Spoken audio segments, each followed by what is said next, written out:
evening, everyone. Welcome back to the 1 Hour series. My name is Julia Gorban, and tonight we have an amazing casting director with us.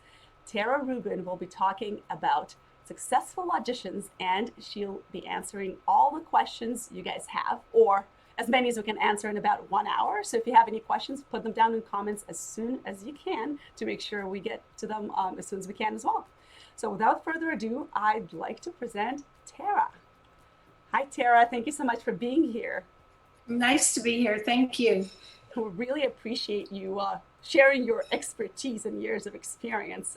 I know we've already gotten a lot of questions from actors, but for those, I know people who are watching probably already know Tara, but for those who don't or would like more information, Tara, could you talk a little bit more about things you've done, things you've cast, just so everybody knows what kinds of questions they can ask you? Well, I've been a theater casting director in New York for a long time and have worked on a lot of long-running shows, I guess you would call them. Phantom of the Opera, Aladdin, Dear Evan Hansen are three shows that we have on Broadway right now. And prior to that, we did, we've worked a lot with Susan Stroman. We've done all of Cameron McIntosh's musicals in New York, and we've worked a lot with Andrew Lloyd Webber. So, when it comes to musicals, like we have had a lot of experience in that and a lot of great experiences working on some awesome titles. So I feel really grateful for that background. No, thank you for that. And of course, everybody who's watching, you can find out more on Tara Rubin's casting website. There'll be an end screen at the end of the stream with the website spelled out if anybody wants to find out more. Now, Tara, before we jump into questions from our audiences, do you mind just maybe giving tips or saying whatever you usually say to actors about, making the audition successful? I'm sure that'll answer a lot of questions people have. Sure, thank you. And I love the idea that you use the word successful, because I prefer that to good or bad, because you want to make sure, if you're an actor, that you have come in and given your best.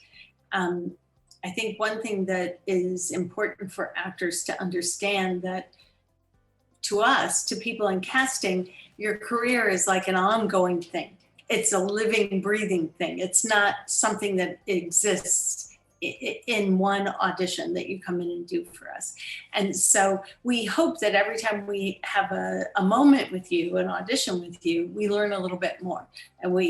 So if the auditions that we've had with you previously have been on comic material, and you come in and you sing a ballad and you break our hearts, then we have a treasure trove of information about you that we can look at going forward. And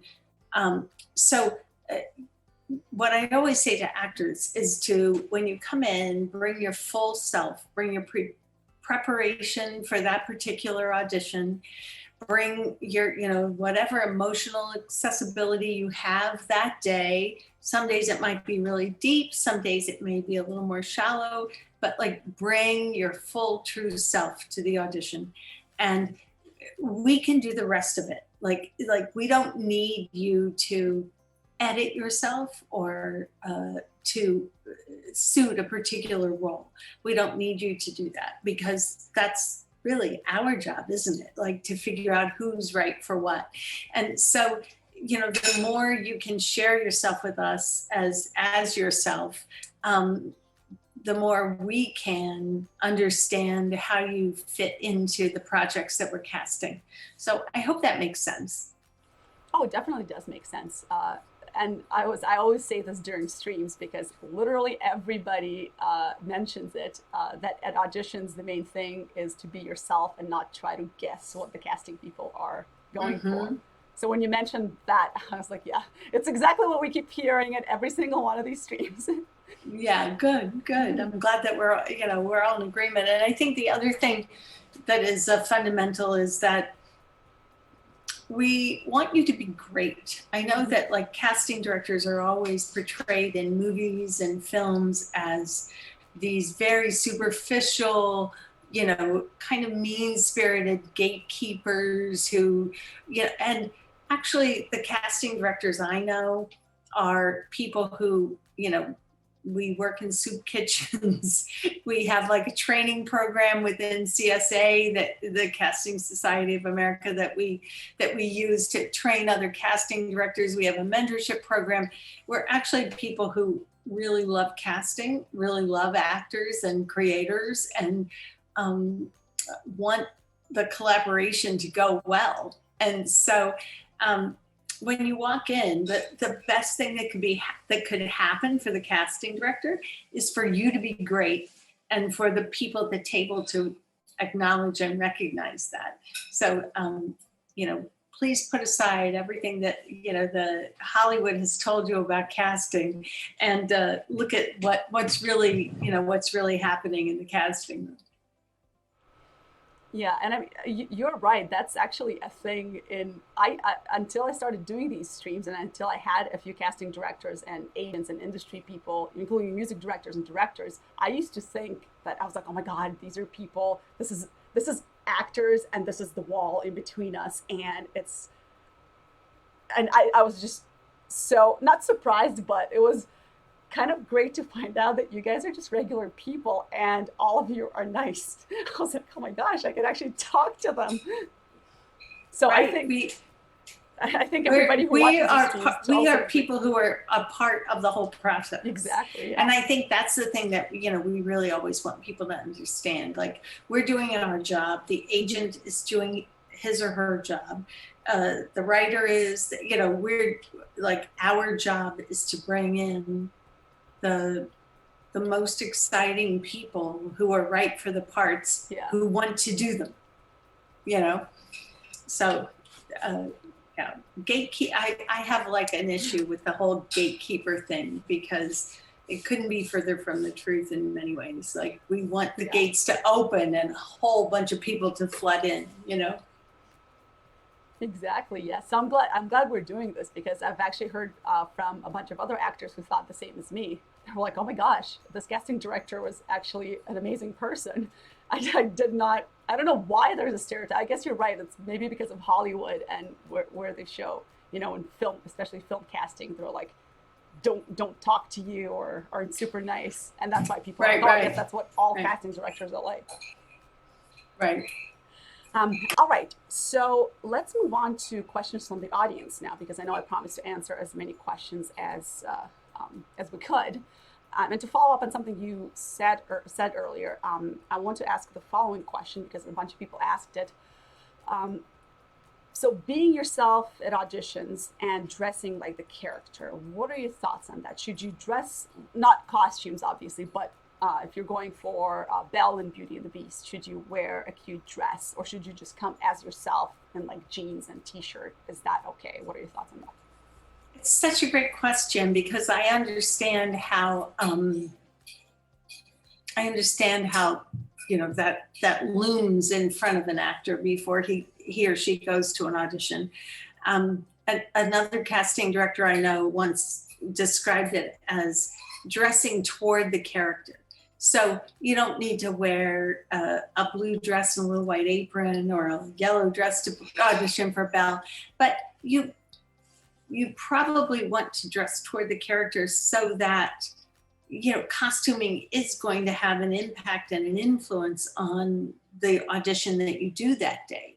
So you want to dress toward it. So don't wear a costume, but maybe if you're auditioning for a character who lives in the East Village and, works as a bartender, that's going to tell you, you can go to the East Village and see how the bartenders are dressed. And, you don't have to dress exactly like one you saw, but you know that you're not going to wear a necktie or a sport jacket to that. And the same with women, like, for Belle and Beauty and the Beast, you probably might want to wear a dress. You might want to wear flats, so that you are close to your feet, can be on the ground, and you can, really be in your feet and in your audition.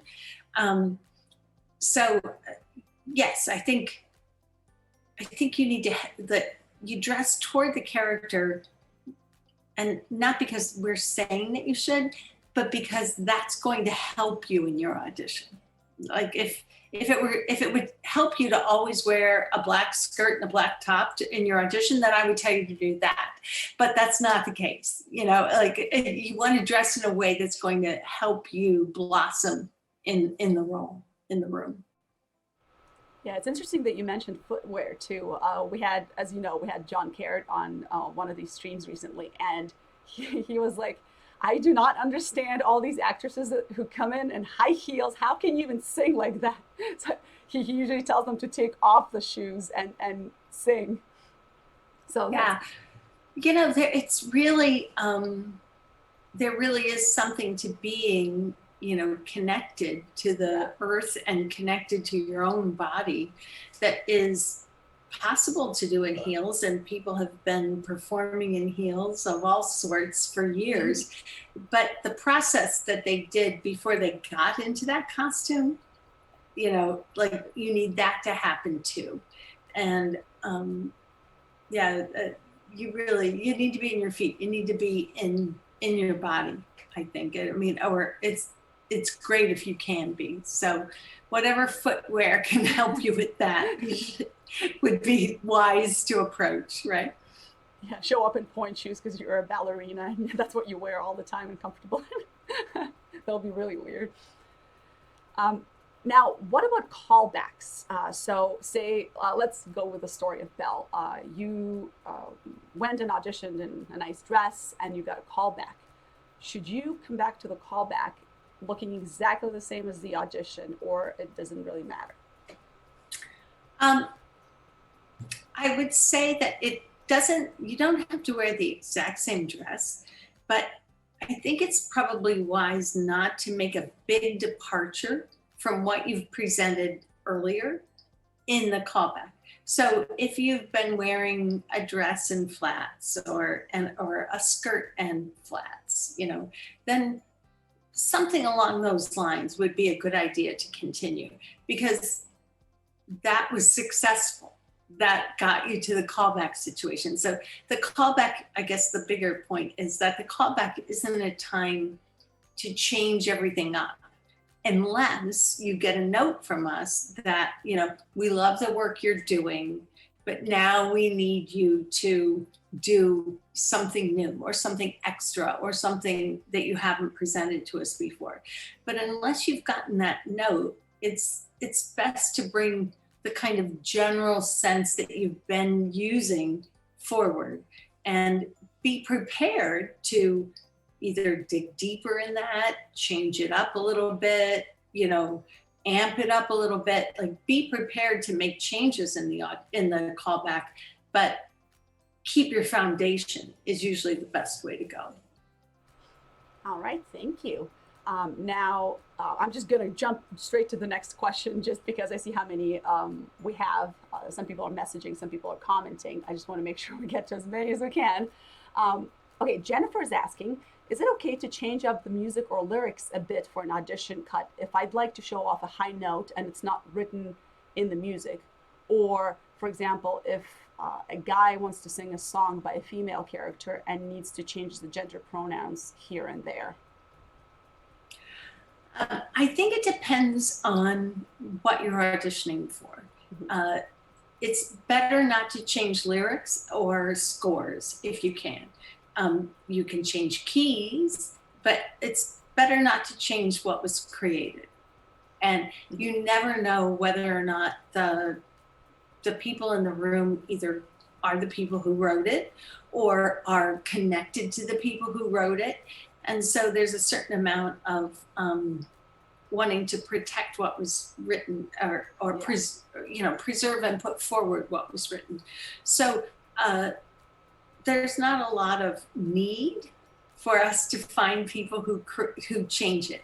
Like, you know, the people who are producing it and directing it like it as it is. Yeah. And so they're not really excited about people changing the lyrics or changing the notes. You can ask if we can take it down a semitone. You can ask if we take it up a semitone. Like those kinds of things are definitely negotiable and exciting for us to like, oh, maybe if it goes up a semitone, that's really kind of cool, you know? But it's better to honor what was sent to you as the piece than to offer your alterations to it, I think. And because the writer could be in the room, or the writer's son, or the writer's, you know, right hand who is now doing all of the tours. So better to stick to what's on the page. So were you addressing the callbacks if the casting sends you music, or does that also include audition pieces that you choose yourself for initial auditions?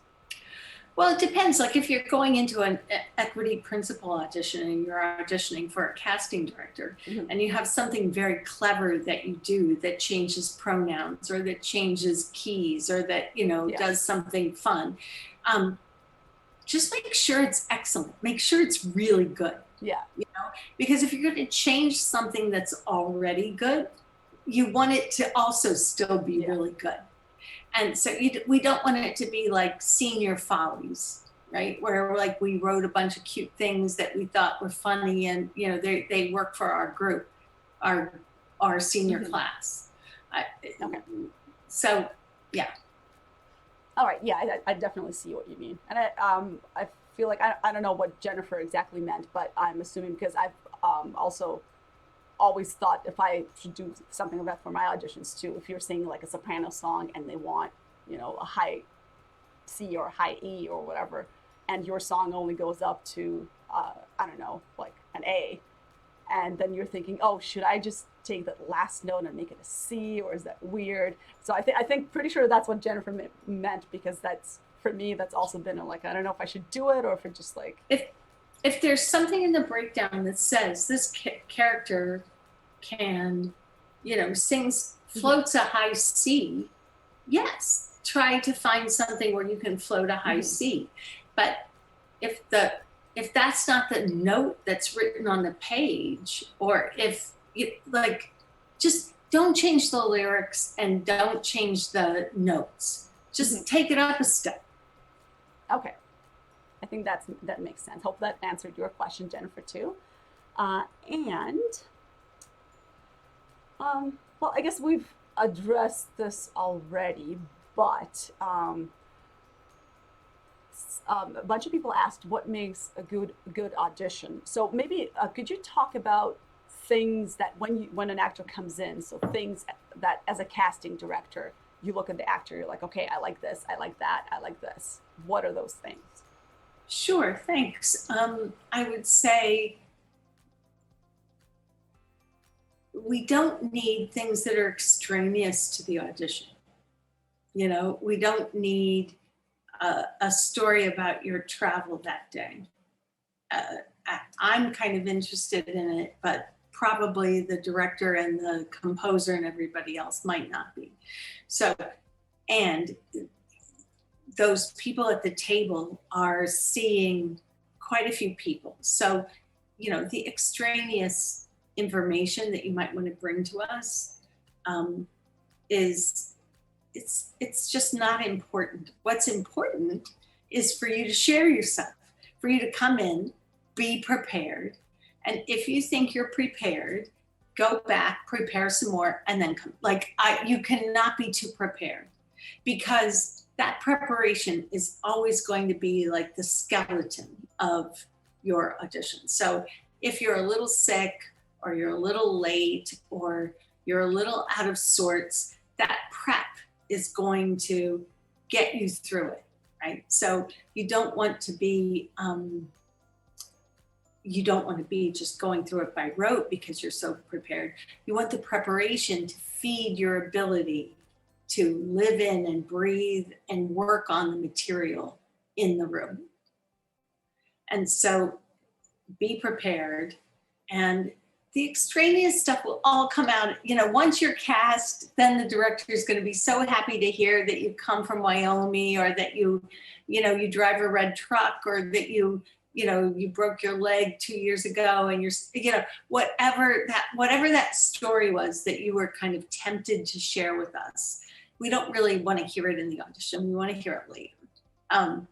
And so I hope that doesn't sound mean, but because it's the opposite of mean. What it means is that we want to hear you as an artist share your singing and your acting and your being with us. And the extraneous stuff we can deal with at another time when we're having coffee or when we're having a drink. Yeah, completely makes sense. Thank you for that. Now, while you were talking about that, we had a question. Naomi messaged and asked about preparation. What gives away that actors are not prepared? She asked, and she said, actually, more specifically, if an actor doesn't forget lyrics or mess up the notes in any way, and generally performs okay, are you still able to tell if they just learned the song last night? And if so, what gives it away? What gives it away is not any of those things, really. What gives it away is that the actor who's auditioning didn't sit with this material and think about it and bring, his or her own ideas to it and illuminate the material with thought and feeling and depth, and didn't dig deep in the material. That's what makes me think you're not prepared.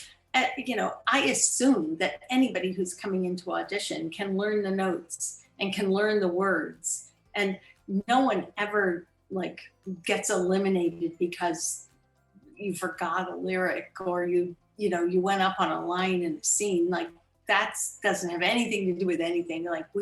We understand that happens in auditions, but it's the not digging deep and the not preparing with the mind and heart and soul of an actor, that's what will betray you. That's what will make us realize that, oh, she learned the notes, she learned the words, but she didn't really connect to the piece. And that I think that's what shows more than anything.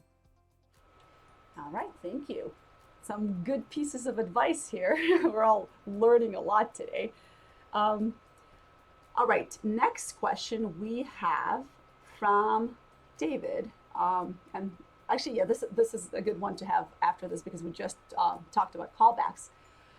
David is asking, what makes a good callback? How important is being off book versus hitting the right notes versus nailing the acting, etc.?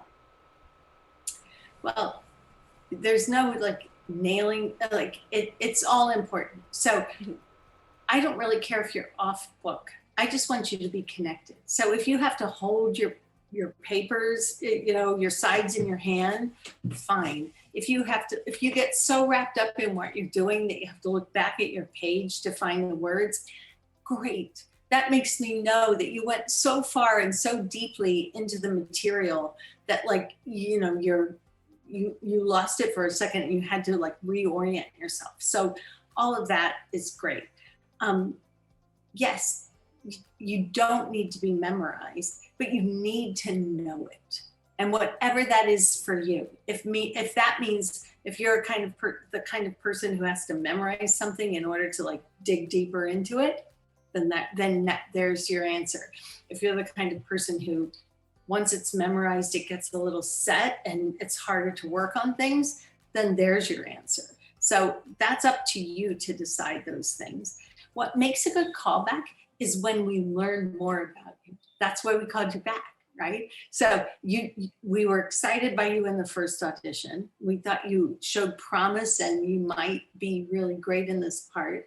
And when you came back, you showed us even more for the character. You dug deeper. You brought humor to it. Whatever it was. So we saw how you would illuminate that character even more than you did the first time. That's what the callback is about, to me. All right, thank you. Definitely makes sense. Now, just a follow-up question that I just totally thought of. How long do people usually have to prepare for callbacks for shows that you cast? I mean, we hope that they will have as much time as possible. But let's say we have a week of auditions and we have auditions Monday through Thursday, and then the auditions are going to be on Monday or on Friday. So the person who is called back after Monday has a lot more time to prepare for the callback than the person who auditioned on Thursday. Sometimes we don't know. We wait. Sometimes the creative team wants to wait until they've seen everybody, until they decide who they're going to call back. And therefore everybody has like the same amount of time to prepare, and it's the next day, or it's 2 days away. So it's not we don't love it when we know that we haven't really given people as much time. We want to give people the most time we possibly can, but sometimes the schedule doesn't allow for it. So that's why it's even more important to be super prepared for that first audition, because then when you do get the call back, you already know the scene, you already know the music, and I don't mean memorize it, but you know it. And then you really can dig deep. Then you really can think like, oh yeah, I don't have to learn the song tonight and also get ready to, show what I can do with it. But you already know it, and then you can, get ready for it. So the preparation, like that's key for me, All right, be prepared and you'll do well. I mean, I do agree with that, though. Preparation is everything. Then you feel comfortable, then you can kind of be yourself instead of worrying about whether you're going to forget the lyrics or not, present the character the way you want the character to be presented. All right, moving on to the next question. We have a question another one from Jennifer. Would you ever consider an actor who's just starting out for lead roles on Broadway, or do I have to have some credits behind my back? Should I try regional theaters first or do ensemble on Broadway before I even consider going to an EPA for any lead roles? Well, I think in all fairness, like, it's not that cut and dried. Like, we are going to audition all the people we can audition for a Broadway show when it's the original company. So some of them will come from the open calls, some of them will come from agents, some of them will come from people we know, young people who just graduated from colleges who we just met. It will come from all different sources. And then we make like the greatest congregate that we can, or aggregate that we can, of people. And from them, we decide from that group, we decide who's going to be in the show. And so whatever it takes to prepare yourself for that is what you should do. If you have a chance to work in a regional theater play or musical, I wouldn't turn that down in order to continue to audition for Broadway. Like, that doesn't make sense to me. Like, because the goal is to be in the show, right? The goal isn't to audition for a Broadway show. The goal is to be in one. So whatever you can get cast in, that's going to give you the experience. It's going to help you build your career, right? So I wouldn't, like, it always kind of bothers me when agents say like, oh, he doesn't want to go out of town. He's getting such good feedback from his auditions in New York, but he's not performing. So like, let's go perform and learn what we can learn from performing. So I think that like your audition process will determine that for you. You won't, if you get offered a job at Arena Stage and you haven't done any Broadway shows, and you like, that's a great job. You want to take the best job that's available to you at the time. And the whole idea of like being around to audition for Broadway, that does make sense to me. Like you know, the goal is to be in the show and perform the role, and then you know you can keep building on that as you move forward in your career, hopefully. All right, and you mentioned agents. So how much does an agent help actors to either get seen by casting directors or even, you know, get to the audition? Because I know, especially if you're non-union, you have to wait in line and you might not ever get seen. But if you have an agent, do you guys consider them to be, I don't know, I don't want to say better, but you know, would you consider someone who was recommended by an agent or a manager before someone who came in to an EPA by themselves without an agent or manager? Yeah, it's a good question, because the thing that I would want you to take away from from this answer is that we're going to go by what we see in the room from you. So if you've never done anything except come in that day and because you just graduated from college or you just moved here from Milwaukee or whatever it is, if you come in and you do a great audition, we're not going to say, well, that was a great audition, but it doesn't count because the person doesn't have an agent. Or it doesn't count because the person has never done a show that we've heard of. Like, we're always going to be guided by what we see in the room with you. So that's always going to be the thing that comes forward. So if you have an agent, it means that there's somebody kind of advocating for you. If you're a musical theater performer and you don't have a lot of credits, going to an EPA or a chorus audition is probably just as great as having somebody who is going to submit you to me, because you know, if I've never heard of you, I've never seen you before, there are lots and lots of people I've never seen before. So getting in front of me through an agent might be just as difficult as or even more difficult than showing up at the open call and trying to be seen. At least that's something that you actually can do, that you can actually try to do. So, of course, an agent is important and a big part of an actor's career. But I think, you know, young artists think it's the be all and end all in a way that it isn't. Because until you get to a place where we have a sense of your work and your sensibility and your style, an agent telling us about you is not going to be a substitute for us seeing you. Makes sense. Thank you. The next question that got submitted was actually, I think you answered that. So the couple of people the question was about community theater credits on resumes and whether you would consider people community theater credits. But I think you kind of answered that with, if your audition's good, it's good, kind of thing, right? That's right. That's right. All right.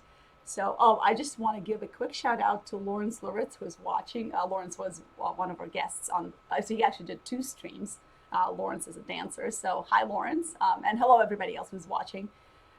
Now, for everybody who's watching, we are about halfway through our stream. So if anyone has any more questions, make sure to ask them now, because I have the questions in order here as they come in, or if someone submitted them beforehand, if they couldn't tune in live.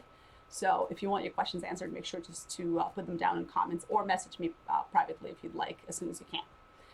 Now for Tara, next question that we have is from Ashley. Ashley asked, how can actors submit to casting directors? Is it appropriate to email you with my headshot and resume and demo reel, or should I wait until you announce submissions for specific shows or roles? Would I even be considered if I submit via email, or do you prefer for me to show up to an EPA? Or can I just submit for general consideration? That was a long question, but hopefully. Yeah, it's better to submit for a specific show, just because if you submit for a specific show, we'll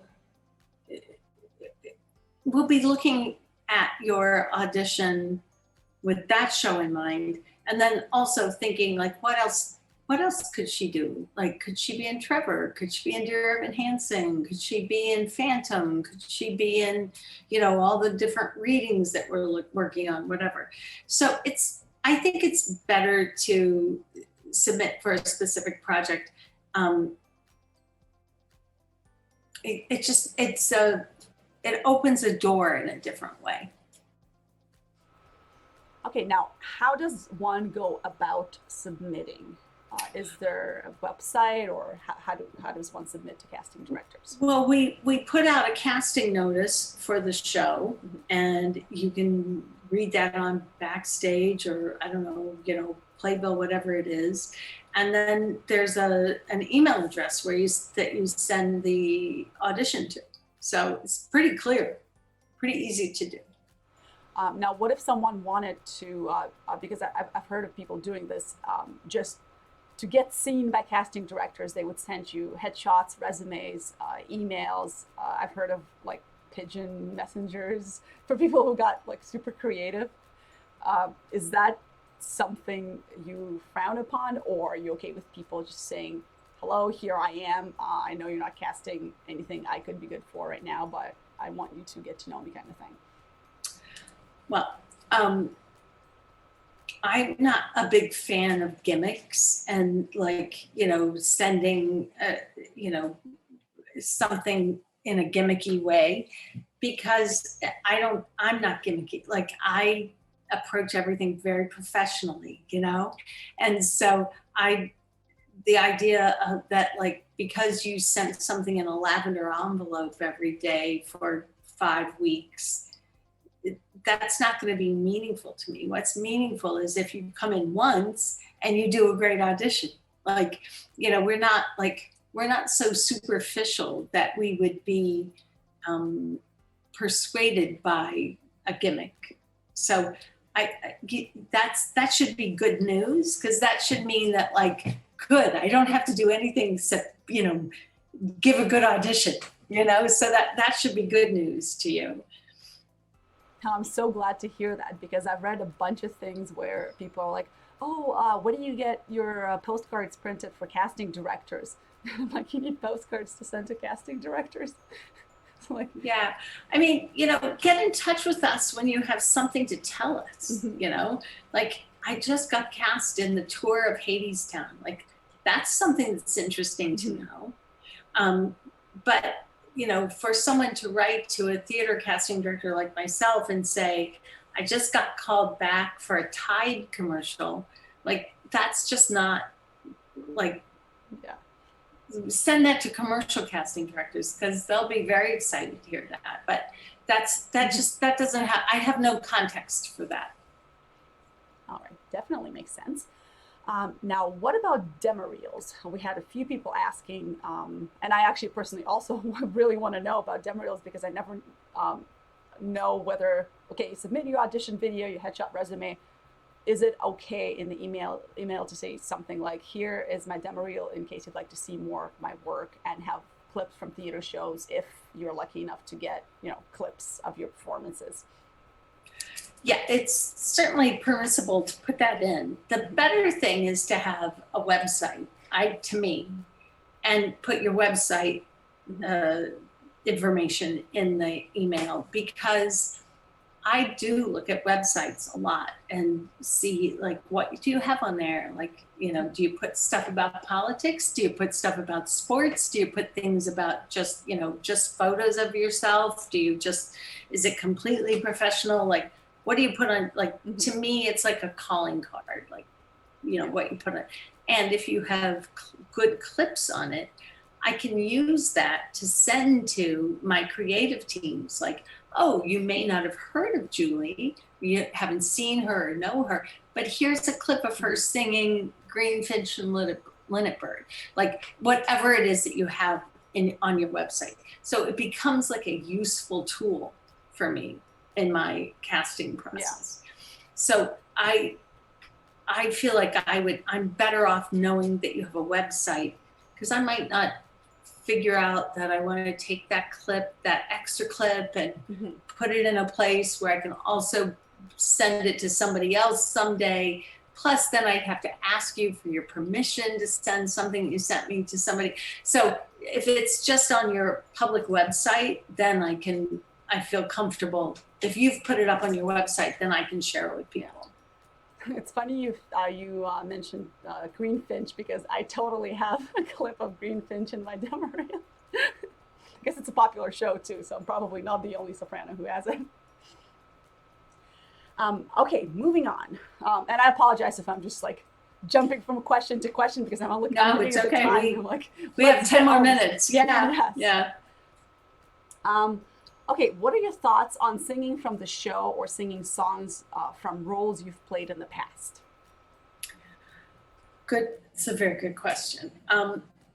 For singing songs from the show, I usually think you're better off singing, like, let us be the ones to ask you to sing from the show. Like if you're coming in for Christine and if in Phantom of the Opera, sing a soprano song, and then when we call you back, we'll ask you to prepare the material from the show. Where I get a much better sense of who you are and how excited I am to meet you from your own material. As far as like singing songs from shows you've done, if that's fine. It's just hard for actors to have the kind of sense of spontaneity and liveliness sometimes when they sing something that they performed 150 times before in a certain way. And so you just want to make sure that if you're going to sing something that you've sung in a show, that's great. There's your prep already. You've sung it 150 times. But make sure that you can, it would be good if you could bring it in a way that is still open and fresh. And if you get a note about it, that you can deal with it. That you're not so set in the way you've performed it that you can't still explore. All right, thank you. Now, to one of our bigger points for this stream, could you talk about some of the mistakes actors make in the audition room? And I know you've mentioned quite a few already, like being not prepared, but is there anything else that that actors do that they shouldn't do? I mean, there's no actor who's ever done anything in a room that has made me think I'm never going to see that actor again. So give yourself that like permission, that like, you know, like I understand that everybody has a bad day and everybody has like, you know, someone gave you some bad advice and told you to try something in the audition room or whatever it is. So like, don't feel like every time you come in, it's some sort of a test, because it isn't. But one thing I think actors do is they presume a close relationship with the people at the table that doesn't really exist, you know?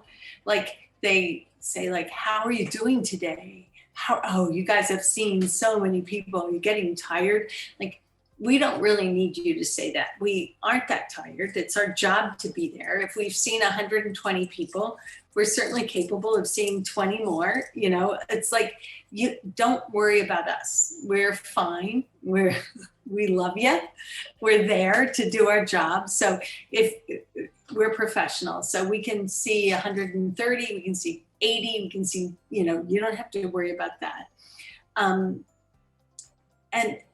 I hope you understand what I'm saying when I say presuming a relationship. Like, you don't have to get personal with us. Like, you just have to, like, you don't have to do anything. But the best thing you can do is just share your song, share your scene, share what you've prepared for us.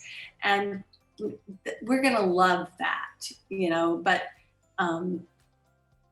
yeah, you know, trying to get close and personal outside of your work is just, it's not important. It's not we don't need that. Yeah, and I'm assuming the same goes for shaking hands, especially during COVID. Yes. Because I don't touch Yes. it. Yes. Yeah. Yeah. And to the extent that you can, read the room. Like if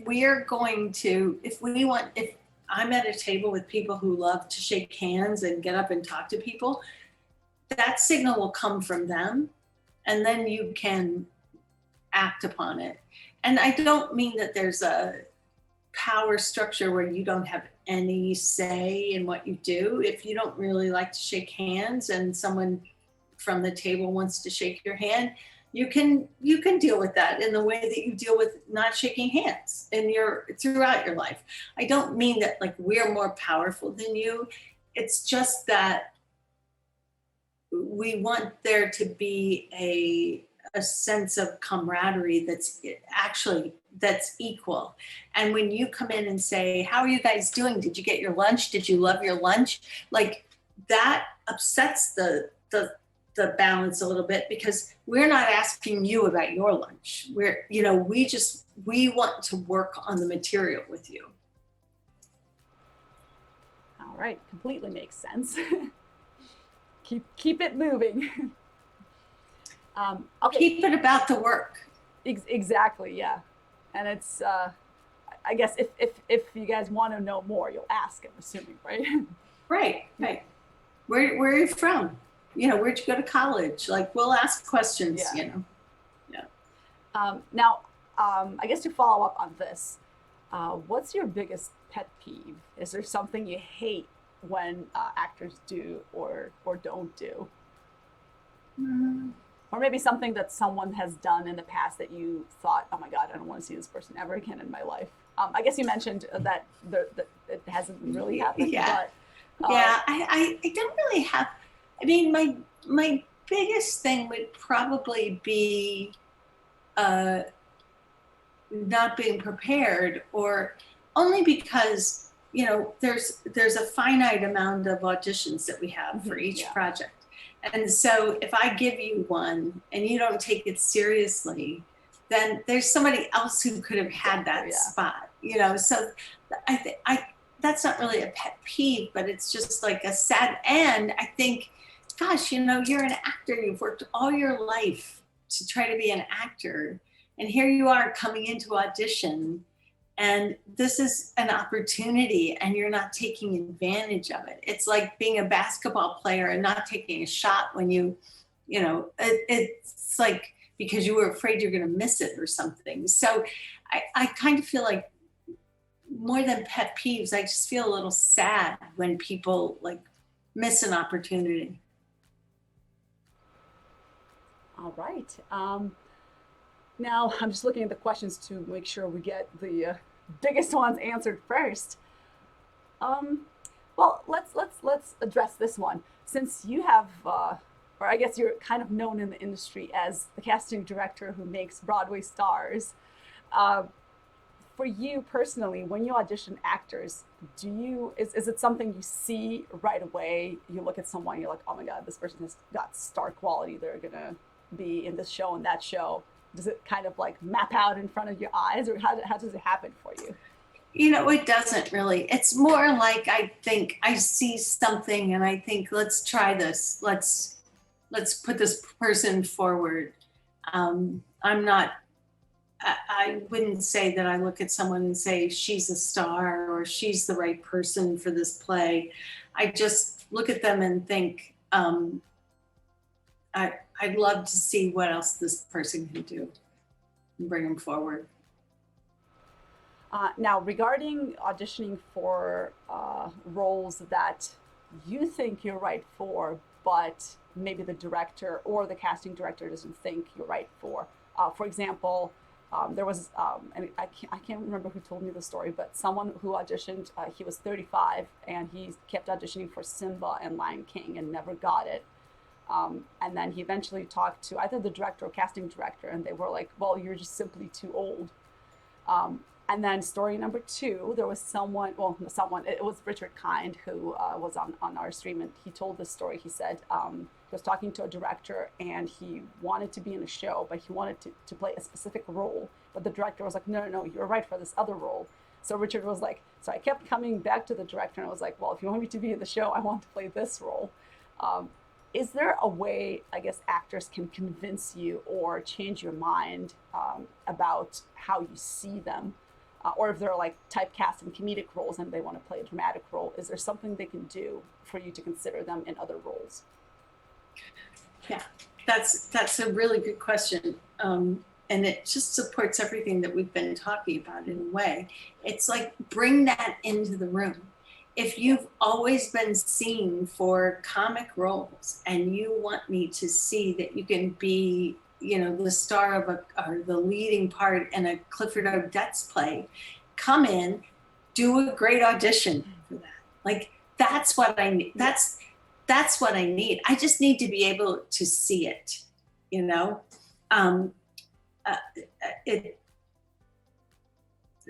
So, you know, it's not as if that whole idea of typecasting drives me a little bit crazy, because there's nothing more exciting than seeing an actor who you've always seen do comic roles do something dramatic, and vice versa. And good casting often involves some kind of a surprise or some kind of twist in what we see an actor do. So we're not opposed or you know, we don't shut down and say, you're only comic. We'd love to be convinced that you're not. So, but it's like, show me that you're not, you know? Now, when you cast a new show, do you guys usually know right away what type of people you're looking for? And I guess it depends on whether a show is new or if you're casting something like Phantom of the Opera. I'm assuming you know exactly, okay, this is what this character needs to look and sound like. Or we have a conversation, like convinced if this person's really great but doesn't necessarily have the right look for, say, Phantom, but you're like, oh my God, but I think it'll work. Is that something that happens? Well, what I feel like, if you look at the history of the people who played the Phantom and you look at the history of the people who played all of those parts, you'll see how it's emerged over time. Like, we did not get stuck in one kind of person and always cast that person. It's a living, breathing thing, that show. And so the way even the ensemble people sing now is different from the way ensemble people sang in the show 20 years ago. So, you know, I feel like it has kept up with the times, which is what has kept it running so long. And as far as what we're looking for, like, we're looking for the best people to tell the story. It's not like we say, like, we only want blondes. There's nothing more exciting than thinking you want a blonde and having a brunette come in and like blow you away. And like, oh my goodness, we were so wrong about the blonde thing. Like, like, we don't make up superficial stuff about casting. It's all about the talent and the what people bring into the roles. So, you know, we love to be proved wrong about like our preconceptions, and the ideas come from the creative team. You know, that collaboration of saying, like, who are the right kind of people to tell this story?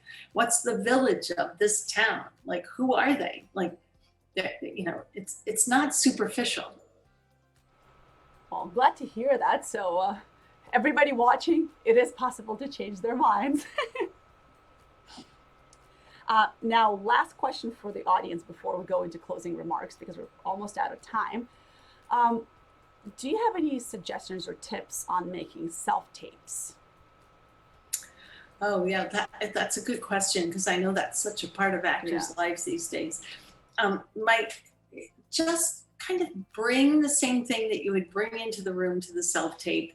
You don't have to have a whole lot of, you know, fancy equipment and all of that. Like, light it, try to put the light in front of you, try to have the best camera you have, if it means that you put your phone on it or whatever, but like do the best you can with the equipment that you have.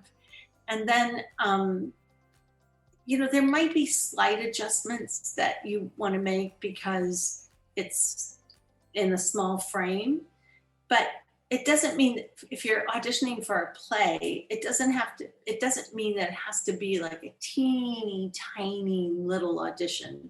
You can still bring the vibrancy and the life of your performance to the self-tape. All right. Yeah, I think self-tapes have become so important these days that I just feel obligated to ask that question of all the casting directors we have on these streams. Now, Tara, is there anything else that we missed today, or something else, maybe another piece of advice you would like to give actors, or usually tell actors to just close our session today? Well, I guess it would just be that, if you're approaching casting, if you're approaching the casting process from the do's and don'ts, there are a couple of those things which we touched on here, but mostly what we're after is you and your talent and what you bring to a part. So the more you work on that and the less you worry about the other stuff, the better off you're going to be. And I guess the other thing I would say is look at your personal metrics. Sometimes people say to me, I've auditioned at the EPA for Phantom 10 times and I've never gotten a call back. And they act like that's my problem. And that I'm preventing them from going forward. The greatest thing that could happen to me would be for a lot of people from the EPAs to come forward and be in Phantom of the Opera.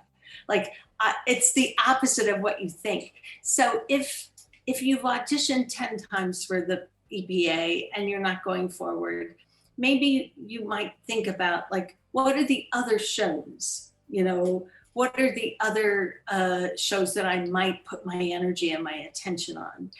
So I think, having a sense of bringing your talent forward rather than, worrying about the other things is probably the best approach. Okay, thank you. And thank you for taking the time to give all this advice to us. I know I'll be rewatching this for sure. Okay. Because as much as I try to listen and do the comments, I know I've probably missed some of the things you've Right. Okay, well, no worries. And thanks everybody for watching as always. On Thursday, we have, actually because we talked about Phantom today, we have the Phantom himself, Australian Phantom, Australian/UK, Josh Pitterman will be joining us all the way from Australia. So tune in and get, I guess, an idea of what it's like to play a role like Phantom. Thursday night, 8 p.m. as always. And Tara, thank you again so much. We really, really appreciate it. You're welcome. And thanks everybody. Good luck to everyone. Yes. Okay. Thank you. Thanks. Bye-bye. Good night, everybody.